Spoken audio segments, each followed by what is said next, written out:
Vasco libera Hugo Moura e Tietê para buscar novos clubes. Diretoria do Vasco avalia a contratação do meia Evander para junho. Orçamento curto e venda da SAF dita os rumos do Vasco na busca de reforços.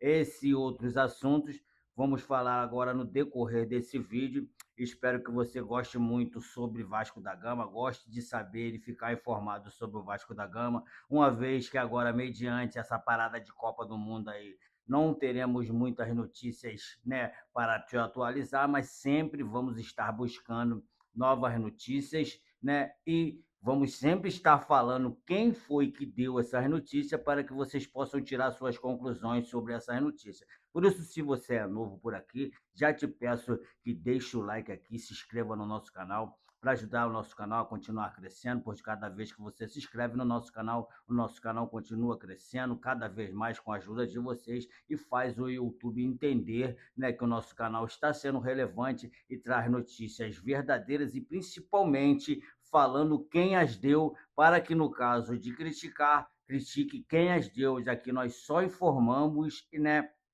e fazemos um debate sobre as notícias e as informações que aqui são dadas. Então, salve, salve família vascaína, estamos juntos aqui para mais um vídeo no canal e eu vou começar sobre um assunto que já vinha passando aí durante essa semana a respeito da saída de Tietê. Muitos davam Tietê como certo, que Tietê já havia ido no CT tirar seus pertences dos armários lá do Vasco para se despedir do clube. Pois não é nada disso de sincero. Ainda não tem nada de concreto, né? O Vasco só deu o aval e liberou os atletas, no caso de Hugo Moura, também para que seja negociado com outro clube. E desde já eu já vou dizer a você quem é que fez essa matéria, redigiu essa matéria, né, a respeito disso. Isso é uma notícia que eu rebato as notícias que são dadas. O Vasco confirmou duas primeiras saídas de seu elenco de profissionais antes mesmo da reabertura oficial da janela de transferências.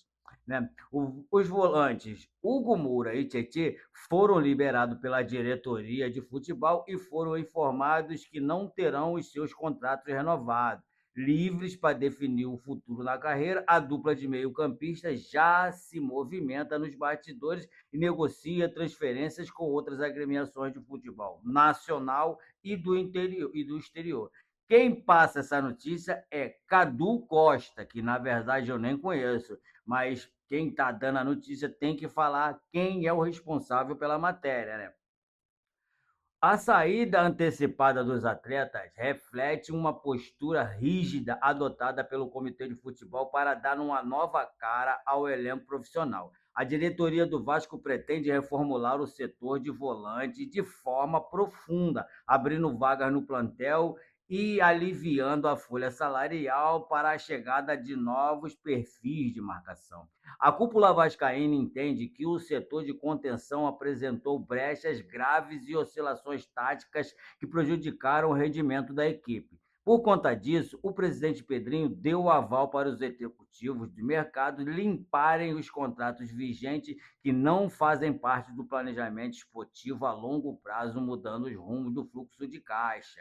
Hugo Moura vinha sofrendo para se firmar entre os titulares absolutos e sua passagem pelo clube ficou marcada por falta de padrão técnico nos desarmes, o que acabou minando sua permanência definitiva em São Januário.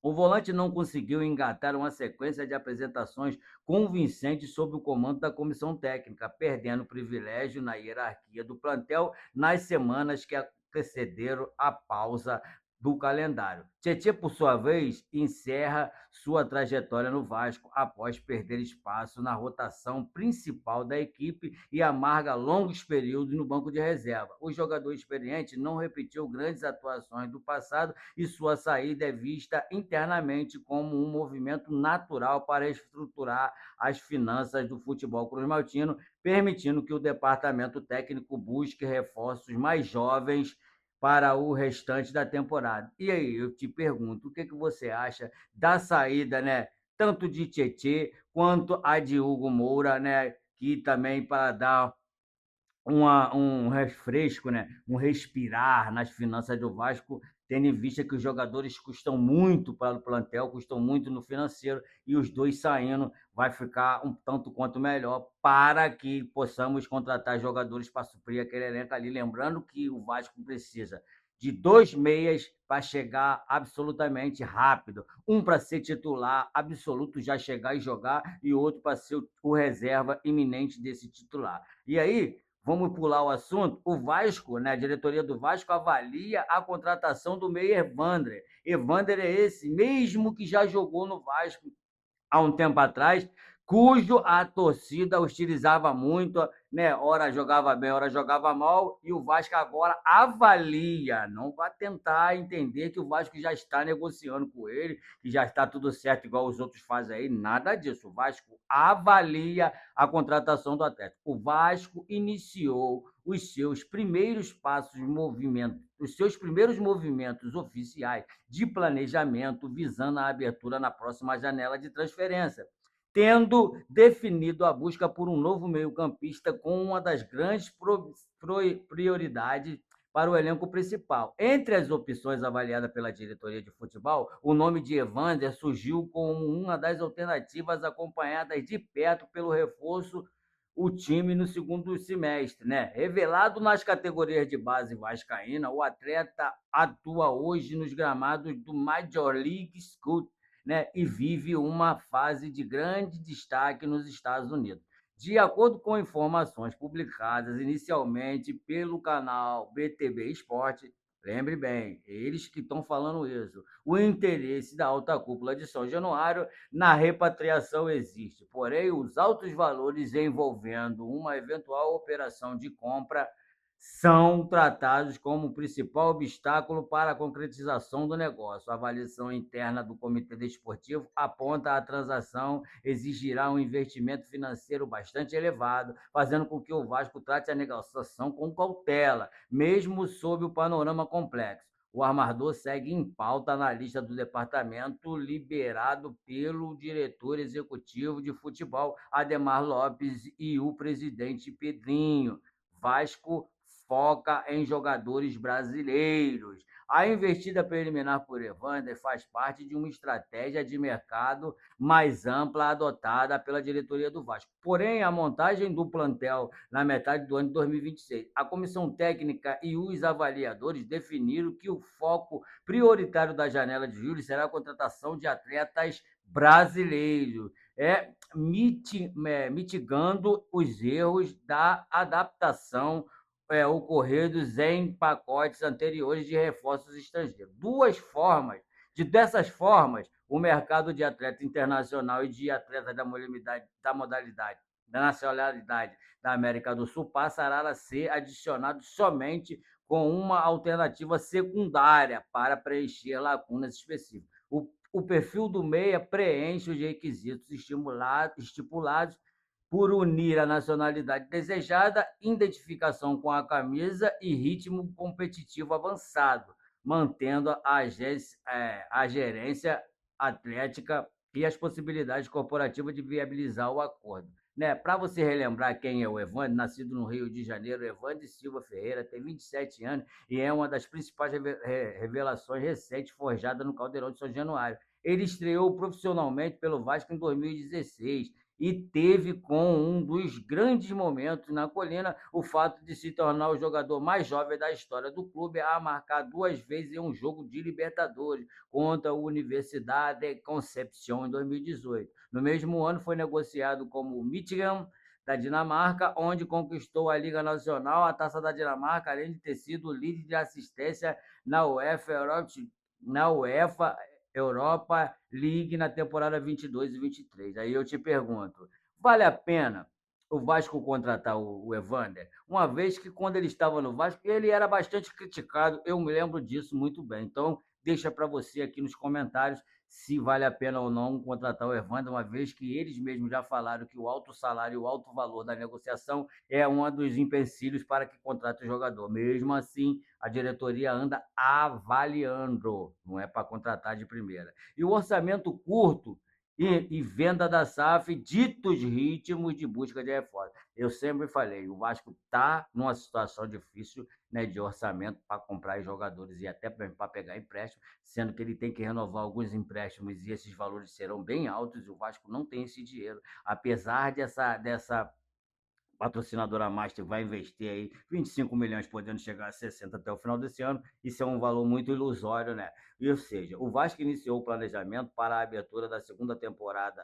da transferência, na segunda janela de transferência, com o objetivo claro de corrigir a rota 2026 e salvar a atual temporada. No entanto, a diretoria trabalha com um orçamento curto para realizar contratações nesse momento. O principal motivo da Caixa limitado foi o volume de movimentações no primeiro semestre, que consumiu uma parte considerável da caixa destinada ao futebol, fechando o período internacional com mais de 100 milhões investidos em reforços, né? Embora a direção vascaína tenha separado uma quantia para o segundo semestre, o cenário atual obriga o diretor executivo de futebol, Edmar Lopes, e o presidente Pedrinho a buscarem perfis específicos no mercado da bola, diante da falta de recursos para grandes aportes à vista, né? O clube avalia principalmente nomes que ficarão livres no mercado no final de junho, além de estudar oportunidade de empréstimo ou compras estruturadas de forma parcelada, né? Um alento financeiro imediato vem do patrocínio mais encaminhado com a Sportbet, que injetará 25 milhões nos cofres pelos próximos 6 meses, remanentemente remanescentes, né, deste ano, dentro de um acordo válido até o fim de 2027. Ou seja, não tem nada de 60 milhões. 60 milhões é se por acaso o Vasco vier a cumprir certas metas, né, estipuladas, né, pela patrocinadora. Né? Impasse contratual e exigência de Pedrinho na venda da SAF. A verdadeira virada de chave para os investimentos em atletas de peso depende diretamente de um avanço na venda da SAF. Isso eu já tinha deixado bem claro, né? O clube carioca mantém negociações avançadas com o empresário Marco Ilamarca, que parece o fantasma da ópera que ninguém vê, para a transferência de 90% dos ativos do departamento de futebol. Contudo, os parceiros comerciais ainda realizam ajustes minuciosos em cláusulas contratuais antes que ocorra a assinatura de forma formal, né, do memorando de entendimento, né, documento que oficializará a intenção de compra. Ou seja, esse memorando de entendimento,